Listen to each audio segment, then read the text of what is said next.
Informasi tentang virus corona yang begitu berlimpah bisa jadi malah membingungkan. Maka dari itu, kita memerlukan protokol kesehatan yang alurnya jelas, sederhana, dan mudah dipahami.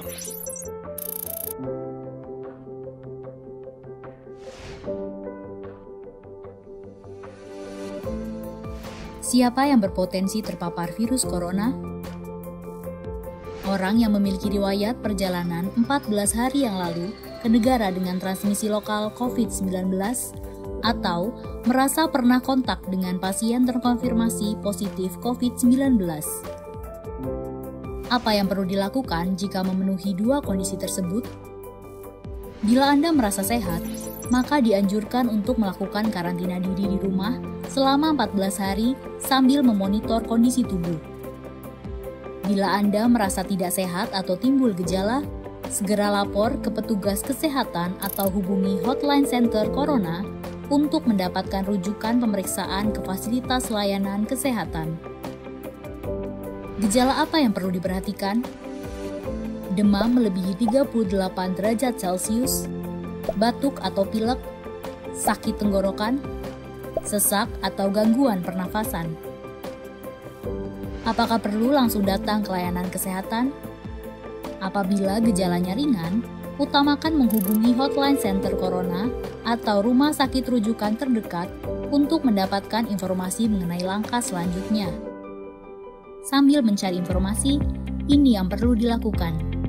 Tetap hindari keluar dari rumah, istirahat yang cukup, banyak minum air putih dan makan makanan bergizi, mempraktekkan kebiasaan bersih seperti cuci tangan, dan membersihkan area-area yang tersentuh permukaan tangan. Gunakan masker agar percikan dari batuk atau bersin tidak mengenai orang lain, bahkan di dalam rumah sekalipun. Kapan harus mencari bantuan medis tambahan?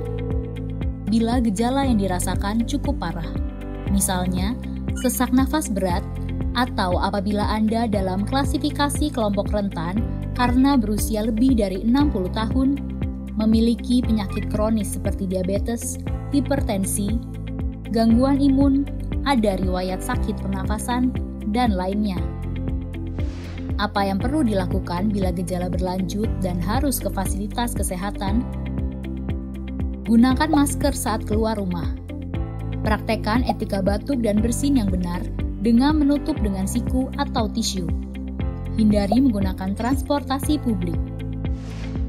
Bagaimana tahapan screening pasien di fasilitas pelayanan kesehatan?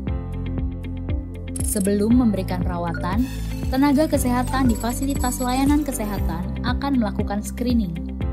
Jika tidak memenuhi kriteria pasien dalam pengawasan atau PDP COVID-19, maka akan dirawat inap atau rawat jalan, tergantung diagnosa dan keputusan dokter. Jika memenuhi kriteria pasien dalam pengawasan COVID-19, maka akan dirujuk ke salah satu rumah sakit rujukan, didampingi oleh tenaga kesehatan yang menggunakan alat pelindung diri atau APD.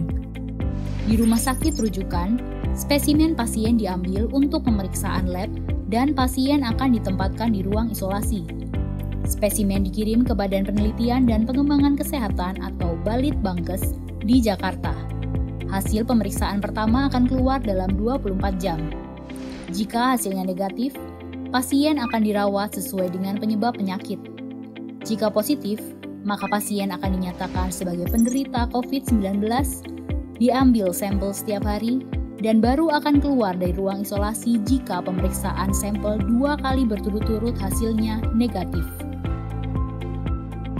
Itulah informasi dan protokol kesehatan untuk masalah COVID-19 yang perlu diikuti oleh masyarakat. Sakit akibat virus corona dapat disembuhkan. Namun begitu, lebih baik mencegah dan tidak menularkan kepada mereka yang lebih rentan.